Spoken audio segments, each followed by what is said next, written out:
This episode of WDW Today is being sponsored by All-Star Vacation Home, and if you're looking for a lot more space on your next vacation in Walt Disney World, but don't want to sacrifice location or price, well, All-Star Vacation Home is definitely for you. They have vacation homes very, very, very close to Walt Disney World, and for a fraction of the price that you'd have to pay to get similar amenities at a Disney World resort. In some cases, it's just not possible. So why not give them a try? Visit them online at www.allstarvacationhomes.com. This is Walt Disney World Today. Give us 5 minutes and we'll give you the world. It's Friday, June 12th, 2009, and this is episode 577 of WDW Today. I'm Matt Hodgberg of StudioCentral.com. Joining me on today's show is Len Testa, co-author of the Unofficial Guide to Walt Disney World. How are you, Len? I'm doing well, Matt. How are you? Outstanding. Hey, Matt. Just to emphasize the value that vacation homes bring to our listeners. Yes. If in the latest Unofficial Guide reader survey, if we had rated vacation homes as a separate category, it would have won every single satisfaction question that we asked. Every single one of them. It's the top rated thing. It's a top rated set of accommodations in the Walt Disney World area. Wow. Well, that says something right there. It does, doesn't it? Absolutely. You mean my shameless plugs for the guide all the time? Well, that's true. Is that what that says? Yeah. Okay. And also joining us today is Mike Scopa, a senior feature writer and blogger for allears.net. Welcome, Mike. Hey, Matt, you know what? We ended up microwaving frozen pizza. That would Wait. be... Yes. Go ahead. I don't know. I'll let you. Age before beauty, Len. We ended up microwaving frozen pizza. I don't know. Carousel Progress. That's right. Yeah, we ended up microwaving frozen pizzas. Anyway, by the way, that's the worst voice recognition software ever. 550. 550. Yeah. And of course, everyone has worst hearing ever also, that no one hears the oven going by. I know. And that video game is just bad.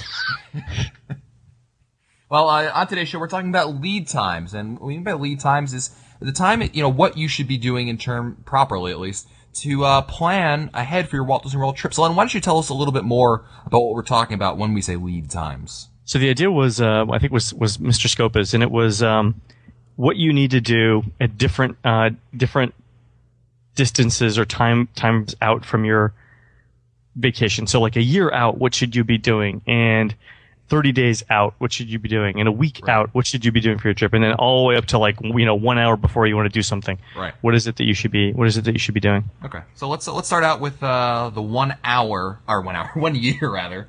Hour, year, you young kids. Yeah, that's right. With 1 year ahead of time. So you're planning your trip well in advance. It's today is June 12th, so you're looking possibly around sometime a trip for June or July of 2010. So Scopa, what comes to mind when you're looking a year in advance? What should you be doing in advance to prepare for your trip to Walt Disney World? Well, first thing, Matt, I want to give the correct props, and I thank Glenn for giving me credit for this idea, but I believe it was Mr. Voice who sent us email. That's right. To, yeah, it was. So I want to thank Rick for sending this in. Okay, now that we've said that, 1 year ahead, the first thing that comes to mind is booking my room.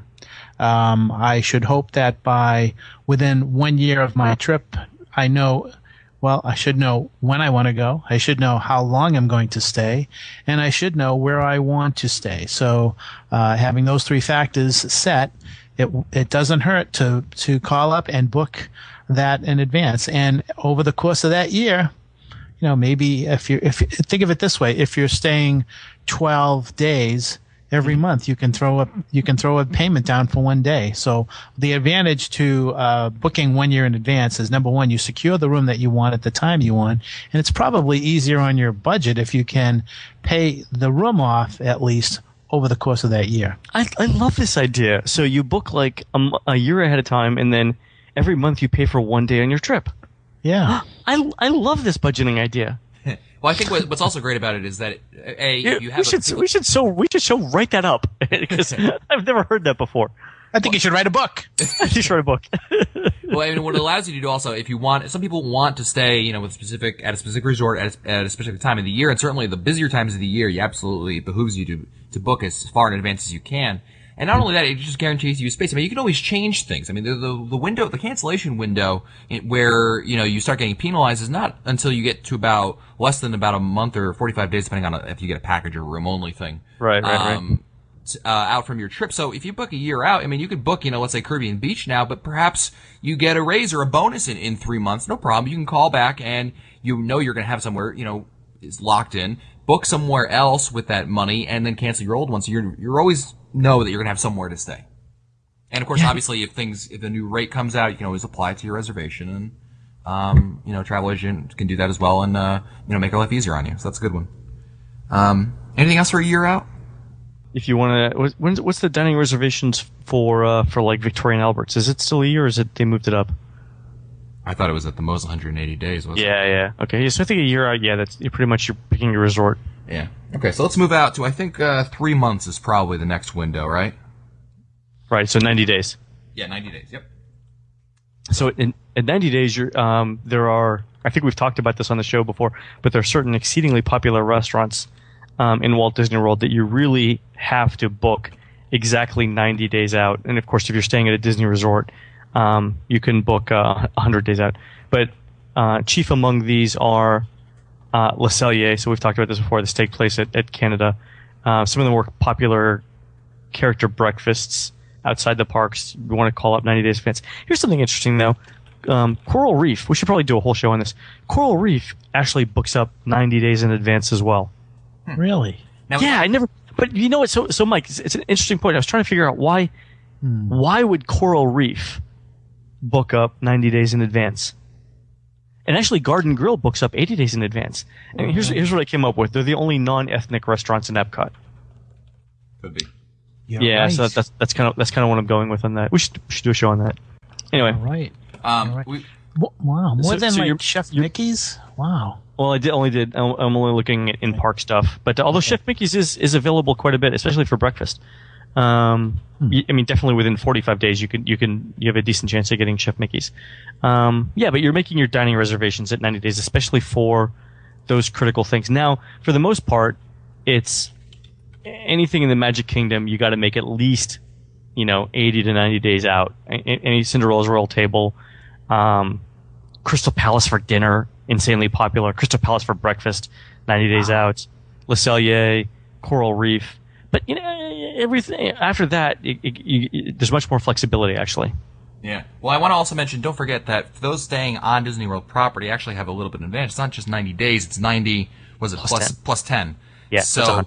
right. So if you're staying on July 1st, let's say, that's your first day of your reservation. You can actually call in, what's 3 months before July? That would be April. Yeah, 90 No. days. Yeah, April? Yeah, April, May, June, April. July. Yeah. So April 1st would be 90 days, but you can actually call in if you wanted something on July 1st, a reservation for somewhere to July 1st, as I understand it, you can actually call in 10 days before that. So that would be March 21st. Something like that. Yeah, I mean, give or take a few days. Use the pscalculator.net to figure out your exact date. Yeah, great resource right there. Yeah, fabulous. So you can take advantage. That's an advantage that Disney World offers to its resort guests. So it is a bit of a perk for those who stay on property. And of course, that's useful for the main places. If you're looking for Beer Garden, Trails End, and the Surf Club at Saratoga Springs, you don't have to worry about that quite so much. Yeah, What exactly. about would you say 3 months out, or would you say 6 months out for things like Hoop-de-Doo, the Sunday Gospel Brunch, the Nuba maybe, and also Well, Hoop-de-Doo is the Luau? Hoop-de-Doo is still 90 days in advance. Okay. I'm trying to see. I was interested to see because they obviously changed not too long ago from 180 to 90. But I want to see if there's anything that's still 180 days out, which of course is 6 months. And that I understand what you're saying there, Mike. That there would be a need to potentially call in ahead of time. I think for a lot of these places, I think it really depends on how flexible you are. If you want like Hoop-de-Doo on a specific day at a specific time, like you want the first showing, the 10 o'clock showing. I mean, it's going to be Zone 1, Category 1. Then it's probably going to behoove you to call in advance. If you're just looking to get into Hoop-de-Doo at some point on your trip and you don't really care what time or what day, just, maybe as long as they've got something for you, you may even want to, it's not going to be quite as important. But, I'm trying to see if there are any other ones that are 180 days up. But in the meantime, what else should we do? 3 months, I'm thinking rental car. Yeah, that's a good point, actually. It depends. If you're doing, depends. I've noticed something really interesting with the rental cars, and that is that it's changed over the years. I know that 10 years ago, I would secure a rental car as soon as I booked my room. I knew when I was going, bang, because I always got the best rate a year in advance. Now it's a little bit different. I seem to get better rates within 10 to 15 days of my trip than I would, let's say, 30 days out. At least that's with the car rental agency that I use. So I'm not sure how much support I would put forth on this one, Matt, unless you're doing like Priceline. That might work to your advantage if you're 30 days or 90 days out. Yeah. By the way, the Luau was 90 days out, according to all yours. Cool. Thanks. Okay. I like the idea of booking a rental car as far out as possible because you tend to get one of two things happen. Either you get your exact car that you choose, like if you want an economy car because it's cheap and it gets good gas, you would do that. The alternative is if you book early and your car isn't available, you'll get an upgrade to a bigger car. Now, granted, it might not get the same gas, but it'll be a bigger car for the same money. Yeah, and don't forget, with rental cars, most of them are not binding in terms of their reservation. So I say 90 days out, but you know what? You can still be checking, even up to the day that you have to pick up your car. You can keep checking because rates fluctuate quite consistently. But It's important to at least, lock in a rate that's going to be decent 90 days out. So that way, if they do balloon up, maybe it ends up being a very busier time of the year. You're not going to have to worry about paying, $300 for a rental car or something like that for, a 5-day trip. Yeah. Should we have backed out maybe 6 months and said if you're using Southwest Airlines to fly into Orlando, you probably should be looking to book your flight 6 months out, especially if you use an airport that has relatively few flights coming out of your airport to Orlando. Oh, good point. So yeah, if you're using Southwest, you should do Ding. Actually, I've got my own personal Ding. It's called Matt. That's who, right. who texts me every time there's some sort of Raleigh to Orlando discount. I say $58 the last time you sent me. You texted me though.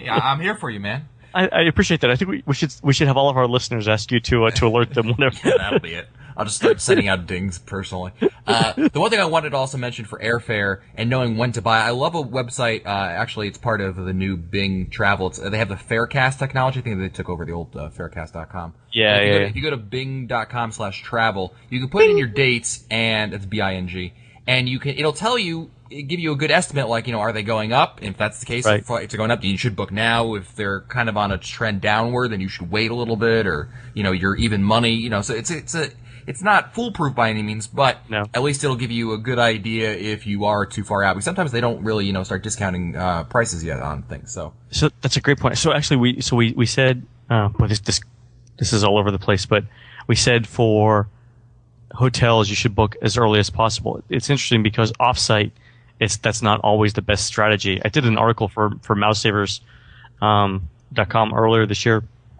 and it turns out there are 3 pricing strategies for offsite hotels. One is that rates get cheaper the closer you get to your travel date. Mm-hmm. So I think so. The manager of those hotels thinks if you're booking that far out, you definitely want to lock something in, and you don't want to have any risk whatsoever. The converse of that is rates going up the closer you get to your trip. So those are the ones that you want to book as far out. I guess the idea there is that if you're booking that close to your travel, you're desperate and you'll pay anything. Right. And then there are other hotels that are sort of in the middle that charge you the same rate no matter when you book. Okay. Let's move on to 1 week out. 1 week out. 1 week out. If you have a specific room request, 5 to 7 days is usually the time where the reservation. Actually, it's probably closer, about 3 to 5 days. But regardless, your reservation goes from central reservations over to the actual resort. So if you need to, you can try calling. It's an inexact science, to say the least, but you can at least try to call into the resort itself and say, hey, I'm coming down in a couple days. Could you make a room request for me or a building request for me? And they'll try their best to do anything. They can't promise you anything, but that's the time to do it. That's right. And you can do that online, too, don't forget. On your online reservations within 10 days, you can do requests for rooms and stuff like that, special events and whatnot. Okay. It's not really 7 days out. I probably would have done a little more in advance, but definitely buy your theme park tickets if you're assuming you don't have a meeting. Yeah. Maybe a month out would be good for that. Yeah, the only reason you would ever want to book your tickets further in advance. Sometimes there's rumors comes out when Disney's going to raise its prices for theme park tickets. You know, you'll hear some if you stay on top of Disney World websites at all, you'll probably see some posts about it. And in that case, you're obviously going to want to buy before the price increase just to lock in that price. But otherwise, make sure you have your tickets by a week out, just to you don't want to waste time waiting in that ticket line when you're down there. You're on vacation, enjoy it, not spend time waiting for tickets. Yep. Scopa? I was going to say, Matt, if you have any dietary restrictions, it would not hurt to call the restaurants a week before and say, I will be at La Cellier on Friday to have lunch at 12 o'clock and I cannot eat meat or something like that, or I cannot eat anything that's spicy. Can you provide for me a special dietary meal that will handle me, or something like that, or I'm allergic to peanut oil or something like that. Giving them advance notice will make it easier on the day that you're there to have a good time. So that's what I was thinking. You also want to, you could verify your ADRs too if you want. Yeah. I was going to say, you verify all your stuff, your flight arrangements, your transportation options. Yeah. Everything about a week out. Don't forget also, if you're using some of the, I call them, Disney specialty services, if you have an owner's locker, if you're going to be using Orlando stroller rental, these type of services that are specialized like this, you're going to want to make sure, especially a week out, you have them all set up for your trip over there and have that set. Also, I wanted to mention, we kind of glazed over DVC over here, the Disney Vacation Club, and certainly a year out, you can start booking your home resort. Actually, it's 11 months out. You can book your home resort, and 7 months out, you can book, DVC members can book any DVC resort. And you want to be, especially those looking for the 7-month window where, maybe your home resort is Boardwalk, but you're looking to stay at the Treehouse Villas. You're going to want to do that at exactly the 7-month window. It's very important because those things go fast if they haven't already gone to all the home members. So definitely, make sure you keep those dates in mind if you're a Disney Vacation Club member. And, I think, Len, you mentioned, double check everything and make sure you actually have the reservations you think you made. But also double check all the prices. I mean, check your rental car prices again. Check your hotel prices. If you have Southwest, check your airfare again. You never know. Sometimes they have these last minute sales. Right. And, try to boost things up, and you can, cancel your existing one, rebook it, and save some money over there. So never assume that you have the lowest price possible. Anything that's more than a week out, you can generally rebook without any penalty whatsoever. So that's a good time to do it. So let's move to a day before. Day before, you're verifying theme park hours. You're verifying any show times that for stuff that you want to see. You're verifying that you've got touring plans, that you've got things like sunscreen. Essentially that you're packed and ready to go in the morning, so that you're not trying to scramble when you get up to do all the stuff that you can prepare for the night before. That's right. If you're going to be dropping your car off at an off-site parking location, some places, some people in some airports have that luxury where you can have that. You can make sure you have those reservations for that if they do take reservations, and make sure you have that all in line. So like Len said, just so you can get to the airport, you don't have to worry the day of I have to go do this and this and this and this. Exactly. Depending upon the time of year, I think everybody would be really interested to check to see what the weather is going to be like. Good point. Yeah, and you're really only going to know that a day ahead of time. I mean, you can sort of get predictions, but I mean, any prediction a week out in Florida is going to be rain. Yeah, I have a meteorologist friend who said that the most. He looked at me one time. He does it on television. He says, we really have confidence in about 36 hours out. After that, we're just guessing. Really, 36 hours? Sounds like 36 minutes, but okay. No. Otherwise, minor things. If you got to drop the dogs off at the kennel, stop your newspaper if you're going away for a week or so, your mail or whatever it may be. Right. Those kinds of things. Just again, really, what you should be setting yourself up for. So the next day, your day of your trip, all you have to do is pack the things you couldn't pack, like your toothbrushes you needed that night, that morning. Just the bare essentials to get you through the next day. That way you can just make it easier on yourself and go. What I like to do also, maybe even 2 days to a day before, is start writing up a list of things that I'm going to need for that next day. Like my cell phone charger, my toothbrush, contact lens solution, all those things that I kind of I've actually got travel. I guess because I travel so much, I've actually got travel versions of each of those that never leave my luggage. That's not a bad idea. Like you get those little mini ones like they sell at Target for like $1. Yeah, so like mini toothbrush, mini sample set, but I've also got like an actual cell phone charger. Oh, cool. And it was an $18 investment one time, but I've had it 2 years. Mm-hmm. Yeah, it's just easier. I mean, you never have to think about that. It's just one less thing you have to worry about. So sometimes peace of mind is worth the money. Okay. Yeah. So what's next? Hour out. Hour out to your trip. Hour out to whatever it is you want to do. Oh, wait, you said we're in the parks already. We're in the park. Well, we're doing something, yeah. Okay, so why don't you go ahead, Lon? Actually, I think it was Mike's idea. Oh, okay. Well, one of the things I thought about, if let's say it's in your plans to watch Illuminations, and you are planning to spend late afternoon or early evening in another park before you head over to Epcot, you should think about, okay, how much lead time I need to get over there. So I'm not sure if an hour would give you enough time if you were, say, going from the Magic Kingdom to Epcot and you were driving. Maybe if you were taking the monorail, you could probably get there in time. But for the most part, if you're going from one park to another park, you should give yourself at least 1 hour lead time, I think. I think so. I think it's good. That's maybe even an hour and a half if you're going to like Fort Wilderness or something like that. Yeah. Any last minute ones here that we missed? Anything else that come to mind? I think that's pretty good. But for listeners, have any other tips? Definitely put them on the website. Absolutely. And don't forget that this episode of WDW Today has been sponsored by All-Star Vacation Homes. And like Len said, you're going to be in a good spot if you're going to be staying in an All-Star Vacation Home. Certainly, the house that you're going to be getting is going to be a wonderful value for you and your family. Lots of space, lots of great amenities, like a private pool, like your own movie theater, like master bedrooms for everybody. It's just these little things that make your vacation just all that much better because you don't have to worry about being cramped into a very small room. So why not give them a try? Visit them online at www.allstarvacationhomes.com. If you want to find our older episodes, read our show notes, or send us your comments, visit the WDW Today website at wdwtoday.com. For Len Testa, Mike Scopa, and Mike Newell, I'm Matt Hochberg. We'll see you on the next show.